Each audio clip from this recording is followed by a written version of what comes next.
আজকে আপনাদের কাছে একটা ছোট্ট ওষুধের কথা বলবো। ওষুধটার নাম হচ্ছে অ্যালো সকোট্রেনা।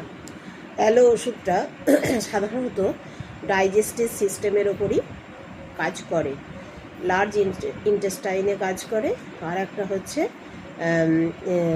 স্কিনের ওপরেও কাজ করে। এই দুটো জায়গা ভীষণ ভালো কাজ করে। তো গাইডিং সিমটমের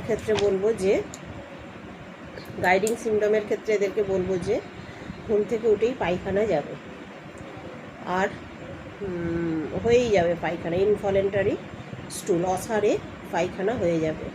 পেটের ভেতরে একটা গড়গড় শব্দ হবে, রামব্লিং অ্যান্ড গার্গলিং সাউন্ড হবে পেটের মধ্যে।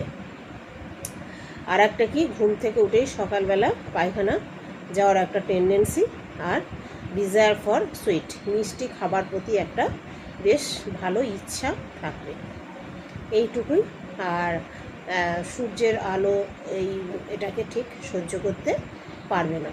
কিছু পার্টিকুলার সিমটম আছে, মানে পেটের যেহেতু কাজ করে, ডায়রিয়ার ক্ষেত্রে খুব ভালো কাজ করে। সকালবেলা গেলেই ইনভলেন্টারি স্টুল, যেটা বললাম, মর্নিং ডায়রিয়া, ওয়াটার স্টুল, জলের মতো একদম পায়খানা হবে, কিছু বুঝতে পারবেন না, রামলিং গার্গলিং সাউন্ড, মানে পেটের ভেতরে হর হর গড় একটা শব্দ হবে, পায়খানার আগেও হবে পরেও হবে।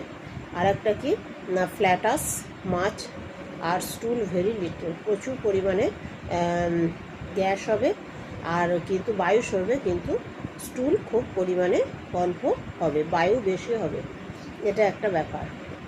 আর একটা হচ্ছে স্কিনের ওপরে কাজ করে, বয়েলস হলে ছোটো ছোটো ফোড়া, আর স্কেবিজের ক্ষেত্রেও কাজ করে, আর স্কিন ডিজিজ, এইগুলোই। আর প্রত্যেক শীতকালে এই চর্মরোগটা হবে, খুব চুলকবে। এইগুলোই হচ্ছে অ্যালো একটা ওষুধ। অ্যালো ওষুধটা বেশ কার্যকরী একটি ওষুধ। আর চর্মরোগের ক্ষেত্রে দেখবেন যে চুলকানোর পর একটা জ্বালা ভাব আসবে, তাহলে এটা পেটের কাজ করে, আর হচ্ছে চামড়ায় কাজ করে। অ্যালো ওষুধটা খুব ছোট, কিন্তু খুব ভালো কাজ করে।